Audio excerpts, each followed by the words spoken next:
মালদার কালিয়াচক ৩ নম্বর ব্লকের সুখদেবপুরের পর এবার হবিবপুর। এই ব্লকেও রয়েছে বিস্তীর্ণ এলাকা জুড়ে ভারত বাংলাদেশ সীমান্ত, যার বেশ কিছু অংশ এখনও অরক্ষিত। সেখানে এখনও কাঁটাতারের বেড়া বসানো যায়নি। আর এই সুযোগে বাংলাদেশি দুষ্কৃতীরা ভারতের ভূখণ্ডে ঢুকে এই এলাকার ভারতীয় কৃষকদের জমির ফসল কেটে নিয়ে যাচ্ছে বলে অভিযোগ। গ্রামবাসীদের অভিযোগ, কেন্দ্রীয় সরকার বারবার বলছে সীমান্তে কাঁটাতারের বেড়া দেওয়ার জন্য রাজ্য সরকার জমি দিচ্ছে না। আমাদের প্রশ্ন, তাহলে রাজ্য সরকার দ্রুত জমি অধিগ্রহণ কেন করছে না?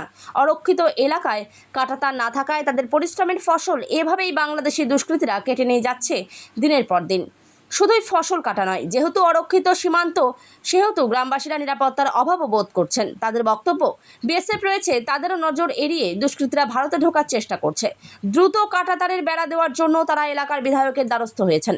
তারা বিধায়কের কাছে হাতজোড় করে আর্জি জানিয়েছেন যেন তিনি রাজ্য সরকারের কাছে জমি অধিগ্রহণের জন্য আবেদন জানান, যাতে তারা নিরাপদে দিন যাপন করতে পারেন। বিষয়টি নিয়ে শাসক ও বিরোধীদের মধ্যে রাজনৈতিক চাপানোতরও শুরু হয়েছে। তবে সমস্যা কবে মিটবে জানা নেই কারো। মালদা বা কলকাতা নয়, যে কোনো ধরনের চিকিৎসার অপারেশনের জন্য প্রস্তুত Royal Nursing Home and Diagnostic centre.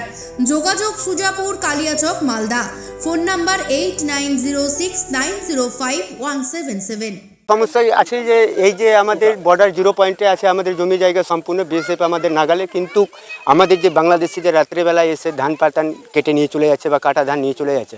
আমরা ইমিডিয়েটলি চাইছি সরকারের কাছে যে আমাদের ফিনিশিং তার বেড়াটা জরুরি হওয়া দরকার। এই তার বেড়াটা হয়ে যেতে গেলে আমাদের সমস্যার সমাধান হয়ে যাবে, এবং যেদিকে তার বেড়া আমাদের হয়ে আছে সেদিকে কোনো সমস্যা নাই। আমাদের যে খোলা এরিয়াটা, সেই খোলা এরিয়াটাতে আমাদের সমস্যা দাঁড়িয়ে রয়েছে। বাকি আমাদের সমস্যা আদান প্রদানের কোনো অসুবিধা নেই। যাতায়াতের ফসল পানি যে করছি তো ওইটাই ভয় আছে। তার ঘেরা হলে ভালোই হবে, কিন্তু আরও একটু নিচে হলে ভালো হতো। সব জমি আমাদের উপরে থেকে যেত, আর এই মাঝখান থেকে হচ্ছে নিচের জমি শত মনে করে বাদি হয়ে যাবে, ফসল চাষ করলেও পাবো না। আর তার ঘেরা ভিতরে থাকলে ভালো হতো। আপনাদের জমি কোথায়? সব দিকেই আছে জমি, আমার এই দিকেও আছে, ওই দিকেও আছে, ওই দিকেও আছে, সব দিকে জমি আছে। তো আপনারা কি চাচ্ছেন? আমরা চাইছি তার ঘেরা হোক, কিন্তু মানে ওদের সীমানা থেকে হোক।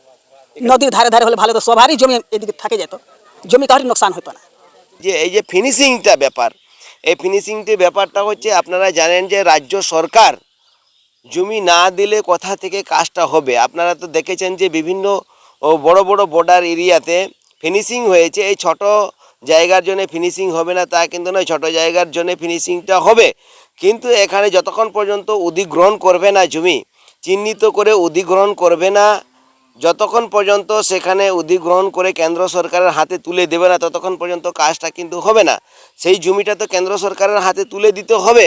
কোথাও ক্যাম্প হোক, কোথাও আপনার সেই জমি হোক, সেই জায়গাটা দিলে তার ঘেরাটা চিহ্নিত করা হবে।